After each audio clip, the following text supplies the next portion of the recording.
स्वदेश न्यूज में आपका स्वागत है। मैं हूं आपके साथ ईसा अहमद। छत्तीसगढ़ के सुकमा और दंतेवाड़ा जिले की सरहद पर शनिवार सुबह से ही पुलिस और नक्सलियों के बीच मुठभेड़ चल रही है। इसमें 16 नक्सली मारे गए हैं। डीआरजी और सीआरपीएफ के जवानों ने नक्सलियों को ढेर कर दिया है। आपको बता दें, मामला केरलापाल थाना क्षेत्र के उमपल्ली का है। इसके साथ ही डीआईजी कमलोचन कश्यप ने बताया कि 16 नक्सलियों के शव बरामद किए जा चुके हैं। साथ ही मौके से भारी मात्रा में AK-47 SLR समेत विस्फोटक पदार्थ बरामद किए जा चुके हैं। इससे ये स्पष्ट है कि मारे गए नक्सलियों में बड़े कैडर्स भी शामिल थे। अभी मुठभेड़ चल रही है। डीआईजी ने बताया कि वहीं 2 जवान भी जख्मी हुए हैं, जो फिलहाल खतरे से बाहर हैं। मारे गए नक्सलियों की बात की जाए तो उनकी संख्या बढ़ने की संभावना है। इससे पहले 25 मार्च को सुरक्षा बलों ने 25 लाख रुपए के इनामी नक्सली सुधीर उर्फ सुधाकर समेत 3 नक्सलियों को मार गिराया था। बस्तर रेंज में जवानों ने 2025 में मुठभेड़ में 100 नक्सलियों का एनकाउंटर किया है। इनमें सिर्फ मार्च में ही 49 नक्सली मारे जा चुके हैं। छत्तीसगढ़ के बस्तर संभाग में 20 मार्च को 2 बड़ी मुठभेड़ हुई। इनमें 30 नक्सली मारे गए। पहली मुठभेड़ बीजापुर दंतेवाड़ा बॉर्डर पर हुई और दूसरी कांकेर नारायणपुर सीमा पर हुई।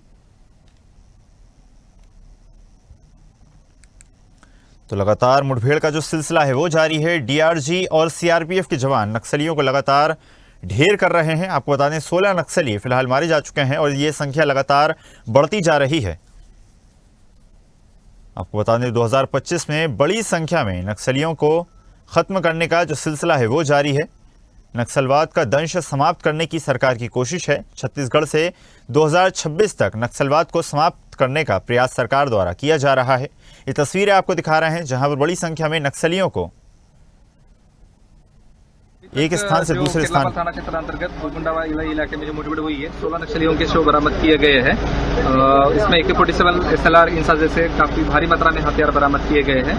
2 जवान इसमें घायल हुए हैं, उनको इवैक्यूएशन किया जा रहा है। सर, हथियार कौन कौन सा बरामद? AK-47 SLR इंसा जैसे ऑटोमेटिक हथियार इस मुठभेड़ में बरामद हुए। जी सर, ये अब तक का सुकमा जिले का सबसे बड़ा मुठभेड़ माना जा सकता है? हाँ, इसको माना जा सकता है। और जो पहाड़ी वाला जो इलाका है, गोगुंडा वाले इलाके में दरबा डिवीजन के जो नक्सली है, उनकी उपस्थिति यहाँ मौजूद होती है और ये उनपे कड़ा पहाड़ है। कोई बड़े नक्सली, बड़े काडर के नक्सली मारे जाने की उनकी पहचान करना बचा हुआ है अभी तक।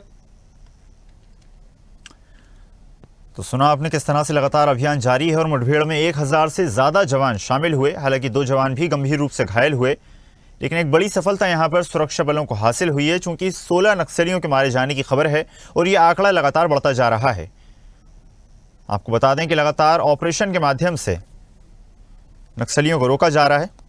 चलिए खबर पर अधिक चर्चा करेंगे। सुधीर वर्मा हमारे साथ जुड़ गए हैं। सुधीर, जिस तरह से जानकारी प्राप्त हो रही है, लाल आतंक के खिलाफ सरकार की जो कठोर कदम है वो साफ तौर पर देखे जा सकते हैं। बड़ी मुठभेड़ यहां पर हुई, 16 नक्सलियों के शव बरामद किए जा चुके हैं, आंकड़ा लगातार बढ़ रहा है। क्या कुछ अपडेट पूरे मामले पे?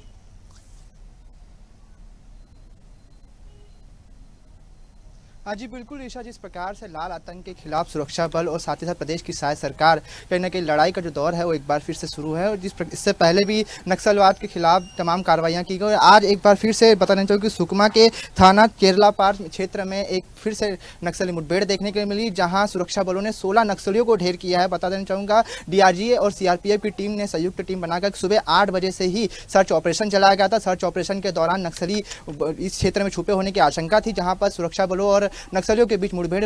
इस पूरी मुठभेड़ में लगभग बताया जा रहा है कि सुरक्षा बलों ने 16 नक्सलियों को ढेर किया है, जिनकी पहचान लगातार की जा रही है। उनके शव बरामद कर लिए गए हैं और जिसमें बताया तो यह भी जा रहा है कि कई इनामी जो नक्सली है उनके होने की भी आशंका जताई जा रही है। और साथ ही साथ बड़ी संख्या में जो वहाँ ठिकानों से कहीं ना कहीं जो सुरक्षा बलों को जो राइफल्स वगैरह हैं, साथ ही साथ बड़ी संख्या में जो हथियार है वो बरामद हुए हैं। बताया तो भी जा रहा है कि जो आंकड़ा है वो बढ़ सकता है। 16 नक्सली इस बार मारे गए हैं और आगे के जो सर्च ऑपरेशन है वो लगातार चलाया जा रहा है। और शाम लगभग बता रहे कि देर शाम 4 साढ़े 4 बजे तक जो आंकड़ा है वो बढ़ सकता है, क्योंकि लगातार जो मुठभेड़ है वो जारी है। और बताया तो ये भी जा रहा है कि डीआरजी के जो कमांडर है उन्होंने साफ तौर पर कह दिया है कि जो आंकड़ा है वो बढ़ सकता है। इस जी बिल्कुल सुधीर, जिस तरह से आपने बताया कि जो नक्सलियों का आंकड़ा है वो तो बढ़ ही रहा है, लेकिन साथ ही साथ इस पूरी मुठभेड़ में 2 जवान भी गंभीर रूप से घायल हुए हैं। उनके स्वास्थ्य का क्या कुछ स्टेटस?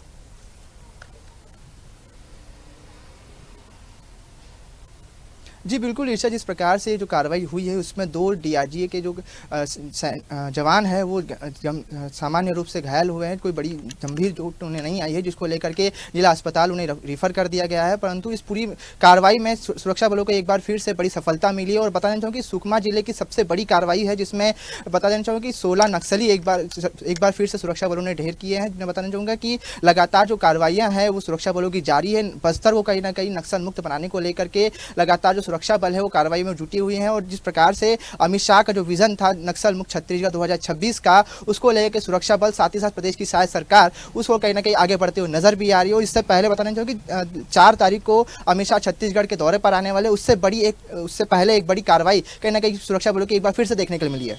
जी बिल्कुल सुधीर, बने रहिएगा आप हमारे साथ, आगे भी आपसे जानकारी लेते रहेंगे। मनीष हमारे सहयोगी सुकमा से हमारे साथ जुड़ गए हैं। मनीष, बड़ी यहाँ पर जो मुठभेड़ है वो देखने को मिली। 1000 से ज़्यादा सैनिक, 1000 से ज़्यादा जो जवान हैं वो इस मुठभेड़ में शामिल हुए और 16 नक्सलियों के शव बरामद किए जा चुके हैं। लगातार आंकड़ा बढ़ रहा है। किस तरह से देखा जाए सरकार के इस बड़े मिशन को, इस बड़े ऑपरेशन को?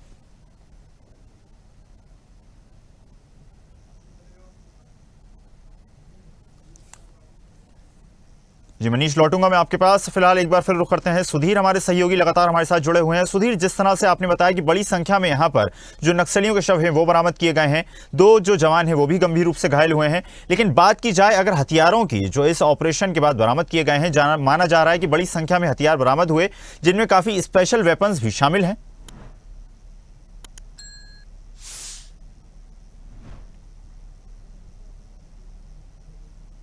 दौरान सुरक्षा बलों को बड़ी संख्या में जो हथियार है वो बरामद हुए, जिस पर जो बड़ी संख्या में AK-47 हाथ गोले और साथ ही साथ कई ऐसे SLF राइफल्स वगैरह भी मिली हैं, जो काफ़ी अपने आप में हैरानजनक थी कि आखिर किस प्रकार से ये जो हथियार है नक्सलियों तक पहुंच रहे हैं। उन पूरे कहीं ना कहीं टारगेट को भी अब सुरक्षा बल जो है वो ध्वस्त करने में लगी हुई, चूँकि लगातार इस प्रकार के जो सर्च ऑपरेशन चलाए जा रहे हैं उनमें बड़ी संख्या में नक्सलियों के पास इस प्रकार के हथियार मिलना भी अपने आप में एक बड़ी कहीं ना कहीं चुनौती बनी हुई है सुरक्षा बलों के लिए। आखिर किस प्रकार से नक्सलियों तक ये जो हथियार है उनको पहुंचना कहीं ना कहीं रोका जाए, ये भी अपने आप में एक बड़ी चुनौती सुरक्षा बलों को लगी हुई है। परंतु जिस प्रकार से आज एक बार फिर से सुरक्षा बलों को एक बड़ी सफलता मिली है, 16 नक्सलियों को कहीं ना कहीं आज एक बार फिर से सुरक्षा बलों द्वारा ढेर किया गया। और लगातार जो कार्रवाई है सुरक्षा बलों की वो कहीं ना कहीं सुकमा जिले में लगातार जारी है। और जो आंकड़ा है वो कहीं ना कहीं एक बार फिर से बढ़ सकता है, क्योंकि 16 नक्सली वर्तमान में सुरक्षा बलों ने ढेर किए हैं और देर शाम लगभग 5-5:30 बजे तक ये जो आंकड़ा है वो बढ़ सकता है, क्योंकि सुरक्षा बल के जो DRG कमांडर है उन्होंने साफ तौर पर कह दिया है कि जो आंकड़ा है वो बढ़ सकता है, क्योंकि बड़ी संख्या में सुरक्षा बल लगातार सर्च ऑपरेशन चलाया जा रहा है। 1000 से अधिक जो जवान हैं वो पूरे जंगल में कहीं ना कहीं सर्च ऑपरेशन चलाया जा रहा है। और बड़ी संख्या में सुरक्षा बलों को ये इनपुट भी मिला था कि वहाँ जो नक्सली है वो छुपे हुए हैं, जिसके बाद बड़ी संख्या में जो सुरक्षा बल था वो जंगलों में सर्च ऑपरेशन चलाया, जिसके बाद आज कहीं ना कहीं सुरक्षा बल को एक बार फिर से बड़ी सफलता मिली, जिसके चलते सुरक्षा बलों ने 16 नक्सलियों को ढेर कर दिया। ईशा जी बिल्कुल सुधीर, तो माना जा सकता है एक बड़ी सफलता यहाँ पर सुरक्षा बलों की है। फिलहाल आपका धन्यवाद जुड़ने के लिए और जानकारी साझा करने के लिए। लेटेस्ट खबरों के लिए लाइक, फॉलो और YouTube पर सब्सक्राइब करें, बेल आइकन दबाएं, साथ ही विजिट करें swedeshlive.com पर।